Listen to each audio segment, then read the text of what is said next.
Endgame is the final piece of Battlefield 3 downloadable content. I spoke to lead designer at DICE, Nicholas Fagreus, about everything it has to offer.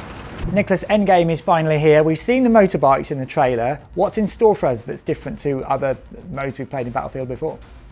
Well, now we're going all in with speed. It's speed and agility. It's the theme of this pack. So Endgame is really about the adrenaline that comes with high speed, combat and chases. And the motorbike is, of course, kind of the epitome of that, where you basically ride it and you have your friend on the back and you just go crazy fast over jumps and taking bases super fast.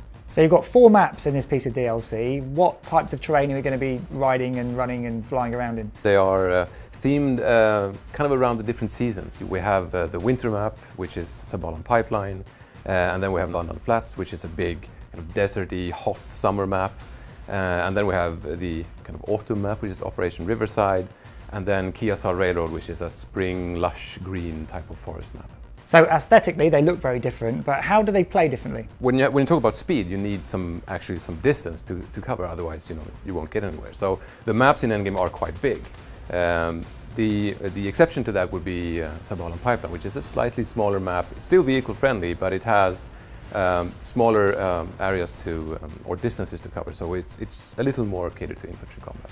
Traditionally, with a new piece of DLC comes new game modes as well. Have you got any in this new pack? We have 2 new game modes actually. One is Capture the Flag, making a triumphant return since 1942. It's a really, fast mode, and since it's such a Battlefield twist to the mode, because it is a classic mode, it has been done several times before, but not in this way where you actually have vehicles as part of it and as an integral part of it. And the other is air superiority, and the reason why we picked those 2 modes is because they really cater to the speed and agility that comes with the pack. You have this conquest style air superiority mode where you're supposed to capture areas of the sky which are represented by these blimps instead of flags, for example. And of course a big 12-on-12 dogfight, that's the most adrenaline and speed-filled experience you can have. In terms of level design, have you put any fun things in for people on motorbikes to play around with? Yes, absolutely.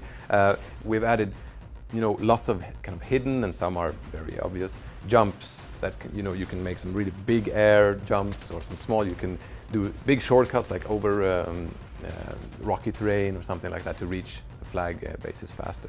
So there's lots of cool stuff to do for the people riding the bikes. And I guess some spectacular crashes happen as well. Indeed they do.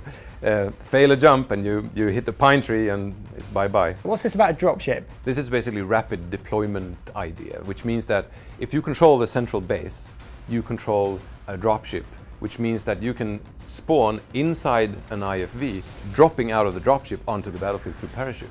So you can get a surprise kind of tank coming down from the sky to help your team, which is really cool. Now, to counter the aerial threat, you've got some new aerial defences in there as well, haven't you? Yes, we have 2 new Jeeps with an AA turret on the back. So they provide very mobile, very fast anti-air support, which is really, really nice, because normally you might have to rely on either static AA or infantry, which doesn't have the strongest AA, but now you have this very mobile platform to take down air threats, which is really nice. Now, Nicholas, we're here at DICE, we've come all this way. It wouldn't be a worthwhile trip without a little bit of insider information. Do you have any tips for us for Endgame about how to get the edge over the opponents? Oh, a tip. Let's see. I have one thing. This is pretty hard to pull off, but if you pull it off, it's awesome. It's basically, if you have a friend on the motorbike and you jump onto the back, that means that you can use your own weapons. You're not tied to a specific vehicle weapon. So what I like to do is to actually equip some C4.